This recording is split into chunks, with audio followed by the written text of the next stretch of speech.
Ninguna enfermedad en la historia condujo a restricciones tan intrusivas como la Gran Gripe de 1918. Estas incluyeron el cierre de escuelas, iglesias, fuentes públicas, teatros, cines, grandes almacenes y bares y demás comercios, así como regulaciones sobre cuánto espacio se debe asignar a las personas en lugares públicos cerrados. Hubo multas contra toser, estornudar, escupir, besarse e incluso hablar al aire libre. Se contrató a policías especiales contra la gripe. Pero, según narran las crónicas de la época, por lo general, en un principio el público lo aceptó todo con pocas objeciones. Hubo posteriormente un debate científico sobre si las mascarillas eran efectivas o no lo eran, y el juego comenzó a cambiar después de que el bacteriólogo francés Charles Nicolle descubriera en octubre de 1918 que la gripe era mucho más pequeña que cualquier otra bacteria conocida. La noticia se difundió rápidamente, incluso en los periódicos estadounidenses de los pueblos pequeños se publicaron dibujos irónicos y caricaturas que decían cómo usar cercas de alambre para bloquear moscas, mostrando claramente al espectador lo estúpido de esta medida. Sin embargo, esto ocurría justamente cuando las tasas de mortalidad estaban aumentando en casi todos los países occidentales. Por esta razón, a pesar del descubrimiento de Nicolle, varias autoridades comenzaron a hacer las máscaras obligatorias. San Francisco fue la primera ciudad importante de los Estados Unidos en hacerlo en octubre de 1918, y continuó durante un periodo de 3 meses.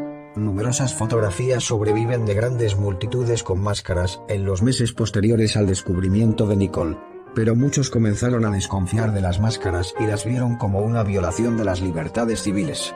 De hecho, tras la publicación de este descubrimiento, y pese a la obligatoriedad de su uso, se cuenta que el hombre promedio usaba la mascarilla colgada de la nuca hasta que veía a un policía, momento en el que se la ponía.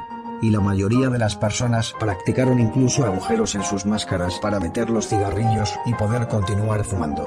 En algunas ciudades norteamericanas, como San Francisco, se crearon ligas antimáscara, así como protestas y desobediencia civil. La gente se negaba a usar máscaras en público o se jactaba de usarlas incorrectamente. Algunos fueron a prisión por no usarlas o negarse a pagar las multas que se les imponían. En la ciudad de Tucson, Arizona, un banquero insistió en ir a la cárcel en lugar de pagar su multa por no enmascararse. En otros estados del oeste, los jueces regularmente se negaron a usarlos en los tribunales.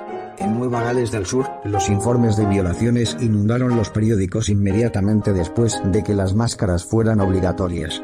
Ni siquiera los portadores de camillas que llevaban víctimas de gripe siguieron las reglas.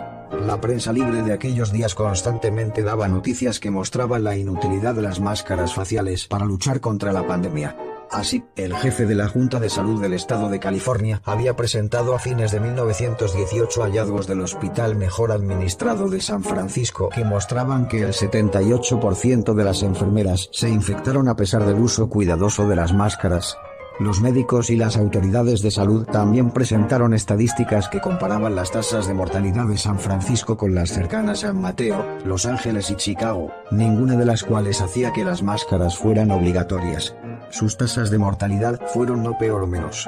Hoy día se sabe, y así lo publicaron algunos diarios posteriores a esas fechas, que fue precisamente el uso obligado y continuado de máscaras faciales lo que produjo un mayor número de víctimas, debido a neumonías producidas por la ingesta forzada de aire viciado a consecuencia del uso prolongado de las mascarillas.